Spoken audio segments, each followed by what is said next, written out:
तर बघूया आपण आता क्वेश्चनचं आन्सर काय असेल ते. हा एक क्वेश्चन आहे गणित आणि बुद्धिमत्तेचा.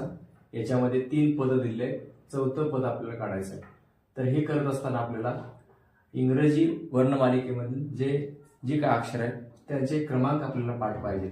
आता टी म्हणजे किती? टीचा क्रमांक आहे, टी हा इंग्रजी वर्णमालिकेमध्ये 20व्या नंबरला येतो शब्द. आर हा किती? 18 ला येतो. पीचा क्रमांक आहे 16. एलचा किती आहे? 14. एलचा किती आहे? 12. आणि जेचा किती आहे?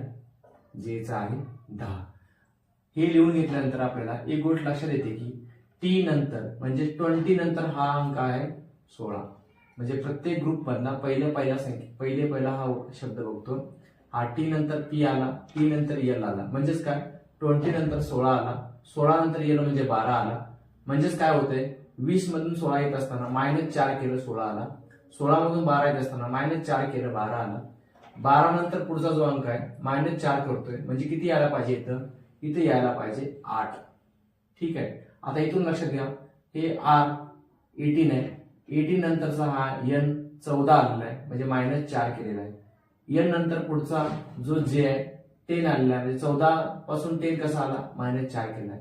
सेम पद्धतीनं जे पासून पुढचा जो येत असतो -4 करणार, 10 मधून -4 गेलं किती आलं? 6 आलं. 6 म्हणजे 8 अनुक्रमांक असलेला इंग्रजी वर्णमालिकेमध्ये किती नंबरचा अंक आहे? म्हणजे हे एच आहे आणि 6 नंबरला एफ आहे. या प्रश्नचिन्ह जागी हा जो ऑप्शन आहे तो करेक्ट असणार आहे. धन्यवाद.